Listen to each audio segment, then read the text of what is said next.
ഒരുപാട് ഹെൽത്തി ആയിട്ടുള്ള ഒന്നാണല്ലേ മധുരക്കിഴങ്ങ്. അപ്പോൾ ഈ ഒരു മധുരക്കിഴങ്ങ് വെച്ചിട്ടുള്ള നല്ലൊരു ബ്രേക്ക്ഫാസ്റ്റ് ആണ് കേട്ടോ ഇന്ന് നമ്മൾ ഷെയർ ചെയ്യുന്നത്. അപ്പോൾ ഇതിനായിട്ട് ഇതാ മധുരക്കിഴങ്ങ് നന്നായിട്ട് കഴുകി വൃത്തിയാക്കി എടുത്തിട്ടുണ്ട്. ഇനി നമുക്കിതൊന്ന് ചെറുതായിട്ട് കട്ട് ചെയ്തെടുത്തതിന് ശേഷം വേവിച്ചെടുക്കണം. അപ്പോൾ അതിനായിട്ട് ഞാനിവിടെ കുക്കറിലേക്കാണ് ചേർത്ത് കൊടുത്തിട്ടുള്ളത്. കുക്കറിലാവുമ്പോൾ പെട്ടെന്ന് വെന്ത് കിട്ടിക്കോളും.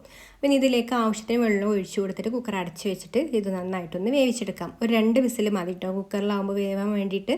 അപ്പോൾ 2 വിസിൽ കഴിഞ്ഞപ്പോൾ നമ്മുടെ മധുരക്കിഴങ്ങ് നന്നായിട്ട് കുക്കായി വന്നിട്ടുണ്ട്. ഇനി നമുക്ക് ഇതിൻ്റെ വെള്ളമൊക്കെ ഊറ്റി കളഞ്ഞതിന് ശേഷം ഇതിൻ്റെ തൊലി ഒന്ന് കളഞ്ഞിട്ട് നമുക്കത് ഈ ഒരു ബൗളിലേക്ക് ചേർത്ത് കൊടുക്കാം. ഇനി ഇത് ഒന്ന് ഉടച്ചെടുക്കാം. അപ്പോൾ ഞാനിവിടെ ഉടച്ചെടുക്കാൻ വേണ്ടിയിട്ട് പൊട്ടാറ്റോ സ്മാഷറാണ് കേട്ടോ എടുത്തിട്ടുള്ളത്.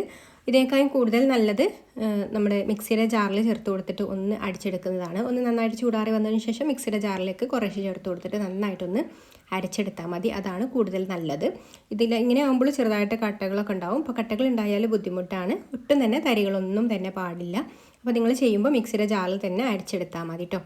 ഇനി ഇതിലേക്ക് നമ്മളിതാ അരിപ്പൊടിയാണ് ചേർത്ത് കൊടുക്കുന്നത്. നമ്മൾ ഇടിയപ്പത്തിന് എടുക്കുന്ന അരിപ്പൊടി വേണം എടുക്കാൻ. ഇടിയപ്പത്തിനും പത്തിരിക്കൊക്കെ ഒരു പൊടി തന്നെയാണ്. അപ്പോൾ അത് ചേർത്ത് കൊടുക്കാം.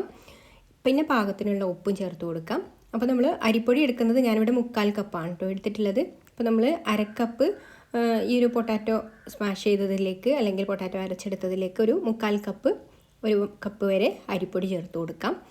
പിന്നെ ഇതിലേക്ക് നമ്മൾ ചെറിയ ചൂടുള്ള വെള്ളം ഒഴിച്ചു കൊടുക്കുക. നമ്മൾ ഇടിയപ്പം സാധാരണ ഉണ്ടാക്കാൻ ഏത് ചൂടിലാണോ വെള്ളം ആക്കുന്നത് ആ ഒരു ചൂടിൽ ഇളം ചൂടുള്ള വെള്ളമാണ് ഞാൻ എടുക്കാറുള്ളത്. അപ്പോൾ ആ ഒരു രീതിയിലുള്ള വെള്ളം ഇതിലേക്ക് കുറേശ്ശെ ഒഴിച്ചു കൊടുത്തിട്ട് ഒന്ന് മിക്സ് ചെയ്ത് കൊടുക്കാം. വെള്ളം ആദ്യം തന്നെ ഒരുപാട് അങ്ങ് ഒഴിച്ചു കൊടുക്കേണ്ട. കാരണം നമ്മൾ ആ ഒരു പൊട്ടാറ്റോ വേവിച്ചതിൽ കുറച്ചൊക്കെ വെള്ളത്തിൻ്റെ അംശം ഉണ്ടാവും. അപ്പോൾ അത് നോക്കിയിട്ട് ഒന്ന് മിക്സ് ചെയ്ത് നോക്കിയിട്ട് കുറച്ച് വെള്ളം ഒഴിച്ചു കൊടുത്ത് ഒന്ന് നന്നായിട്ട് മിക്സ് ചെയ്ത് നോക്കിയിട്ട് ബാക്കി വെള്ളം ചേർത്ത് കൊടുത്താൽ മതി കേട്ടോ. കുഴച്ചെടുത്തതിന് ശേഷം ഇനി നന്നായിട്ട് ഇതുപോലെ ഒന്ന് കുഴച്ചെടുക്കാം. അപ്പോൾ നമ്മുടെ മാവ് റെഡി ആയിട്ടുണ്ട്. ഇനി നമ്മൾ ഇടിയപ്പത്തിൻ്റെ അച്ചെടുത്തിട്ടുണ്ട്. അതിലേക്ക് നമ്മൾ മാവ് ഇട്ട് കൊടുക്കാം. അപ്പോൾ ഞാൻ ഇടിയപ്പത്തിൻ്റെ അച്ചിൽ ഇതുപോലെ മാവ് ഫില്ല് ചെയ്ത് കൊടുത്തിട്ട് ഇത് ഒന്ന് തിരിച്ച് അടച്ചു കൊടുത്തിട്ടുണ്ട്.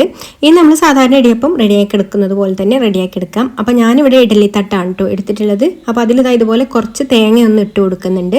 അതിലേക്കാണ് നമ്മൾ മാവ് ചുറ്റിച്ച് കൊടുക്കുന്നത്. അല്ലെങ്കിൽ നിങ്ങൾ വാഴയിലൊക്കെ ആണെന്നുണ്ടെങ്കിൽ വാഴയിലയിലും തേങ്ങ ഇട്ട് കൊടുക്കാം. അല്ലാതെ വാഴയിലയിൽ പറ്റി പിടിക്കാതിരിക്കാൻ വേണ്ടിയിട്ട് കുറച്ച് വെളിച്ചെണ്ണ ഒന്ന് ഗ്രീസ് ചെയ്ത് കൊടുത്തതിന് ശേഷം വാഴയിലയിലേക്ക് ഇതുപോലെ നമുക്ക് ആക്കി കൊടുക്കാം കേട്ടോ. അപ്പോൾ ഞാനിതാ തിരിച്ചിട്ട് ഇതിലേക്ക് ഒന്ന് ചുറ്റിച്ച് കൊടുക്കുന്നുണ്ട്. അപ്പോൾ ഞാൻ ഈ ഒരു കുഴിയിൽ ഇഡലി തട്ടിൻ്റെ ഈ ഒരു ഇഡലി കുഴിയിൽ മാത്രമായിട്ടുള്ള കുഞ്ഞു ഇടിയപ്പാണ് കേട്ടോ ഉണ്ടാക്കിയെടുക്കുന്നത്. അപ്പോൾ ഇതുപോലെ എല്ലാ കുഴിയിലും ആക്കി കൊടുത്തിട്ടുണ്ട്. ഇനി നമ്മൾ വെള്ളം തിളപ്പിച്ചെടുത്തിട്ട് അതിൻ്റെ മുകളിലേക്ക് വെച്ച് കൊടുത്തിട്ട് സാധാരണ നമ്മൾ ഇടിയപ്പം വേവിച്ചെടുക്കുന്ന ആ ഒരു ടൈം തന്നെ മതി കേട്ടോ. ഒരു 5 മിനിറ്റിൻ്റെ ഉള്ളിൽ എന്തായാലും ഇതൊന്ന് വെന്ത് കിട്ടും. അപ്പോൾ ഇത്രയേ ഉള്ളൂ നമ്മുടെ സ്വീറ്റ് പൊട്ടാറ്റോ ഇടിയപ്പം ഇവിടെ റെഡി ആയിട്ടുണ്ട്. ഇനി ഇത് ചൂടാറി വന്നതിന് ശേഷം നമുക്ക് പ്ലേറ്റിലേക്ക് എടുത്ത് വെക്കാം. നല്ല ടേസ്റ്റാണ് ഇത് കഴിക്കാൻ. ഈ തേങ്ങയുടെ കൂടെ വെറുതെ കഴിക്കാനാണെന്നുണ്ടെങ്കിലും നല്ല ടേസ്റ്റാണ്. അല്ലെങ്കിൽ നിങ്ങൾക്ക് ഇനി തേങ്ങാപ്പാലൊക്കെ കൂട്ടിയിട്ട് അങ്ങനെയും കഴിക്കാം. അപ്പോൾ ഇഷ്ടമായിട്ടുണ്ടെങ്കിൽ ഒന്ന് ലൈക്ക് ചെയ്യാനും ഷെയർ ചെയ്യാനും ചാനൽ സബ്സ്ക്രൈബ് ചെയ്യാനും ഫേസ്ബുക്കിലാണ് കാണുന്നതെന്നുണ്ടെങ്കിൽ പേജ് ഒന്ന് ഫോളോ ചെയ്യാനും കൂടി മറക്കല്ലേ. അപ്പോൾ മറ്റൊരു നല്ല റെസിപ്പിയുമായിട്ട് അടുത്ത വീഡിയോയിൽ കാണാം. താങ്ക്